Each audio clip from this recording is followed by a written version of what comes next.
What's happening, YouTube? What's happening? So Dwight Howard's going to the NBA Hall of Fame. What do I think? Yeah, of course he deserves to go. He was one of the most premier centers um for his era, you know. I wasn't the biggest Dwight Howard fan because I think he left a lot to be desired on the offensive side. I think he kind of underachieved in a bit because he had any kind of offensive shot or anything to go with his dominance on defense and his rebounding skills, his block abilities. He could have been really one of the essential top 10 centers. I do believe that. I know one thing, he will boast and brag right now that he put some wood to Jokic. And he's probably like the last center to say that, and you don't even trip. But his career is kind of like incomplete, almost asterek.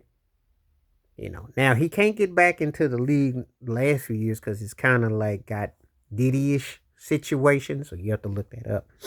You know, um, some of the stuff that's going on.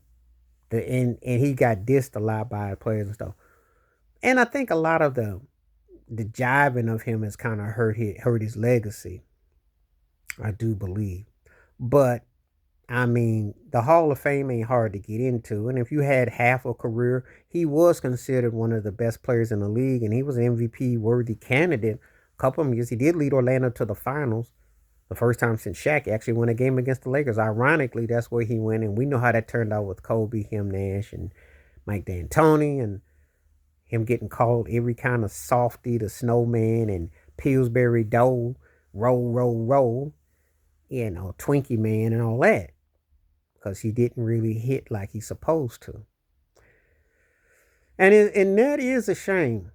Actually, when I think about him and Carmelo Anthony, they ironically they both go on the Hall of Fame, and to me they both are like asterisk Hall of Famers because yeah, what they accomplish is there, but there's always that but we didn't get the totality. I know someone's gonna throw Dwight's ring, which was big. He helped the Lakers off the bench. However,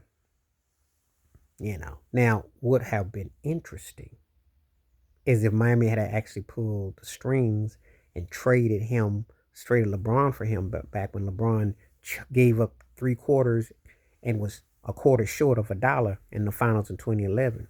Would have been interesting had he gotten traded to the Heat and how Eric Spoelstra had a win with him and have Joel Anthony off the bench, but have him starting with D Wade and Bosh. Would have been interesting. Because then we would have seen how he would have fluctuated with that. And I think that's one of the things that hurt him. Because going to LA and going to Houston, he was definitely miscast. Kobe was old and Nash was older. And then Tony wasn't trying to run with the center who could move like a 2.0 David Robinson. But his offensive game was more like a Caldwell Jones. And it takes you back. It wasn't going to be that memorable. It wasn't going to be a dominant. So, and Kel McHale couldn't do nothing with James Harden in Houston. They went deep, and he had moments, but he was not next level. That's why he became basically a hired hand of size. So, anyway, um, I just look at him like, for me, and it's one of those guys that I know if he had any kind of offense, really offense. I'm not an 18 and 12, 17, 12, and nothing to sneeze at. But if he had been like a 23 and 24 and 12 dude, he has 4 or 5 more points to his repertoire. I'm telling you, he could have been a problem, especially if he had a drop step, quick move, shelf to the hole. Had he gone to the Hakeem Olajuwon school of moves, and he's just one of those guys that you just kind of like scratch your head and think there could have been more there, you know. So, because when I see him overseas shooting threes, I'm thinking, man, if you had that when you played, oh man, you'd have been able to still playing right now, as long as you don't make nobody cough.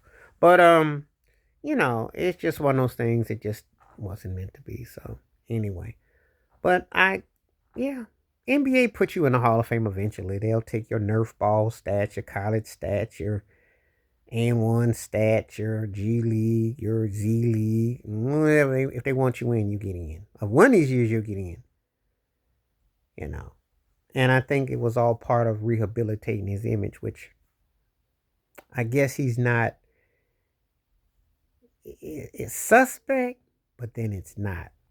We can't quite figure out where they are on the what. We know he ain't never get another opportunity to come back in the NBA, but they did feel fit to give him his due in Orlando, which they should.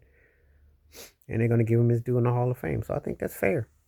But he is one of those guys like Carmelo where you could put an asterisk and say, oh, but it could have been, especially with the right situation. So anyway, let me know what you think.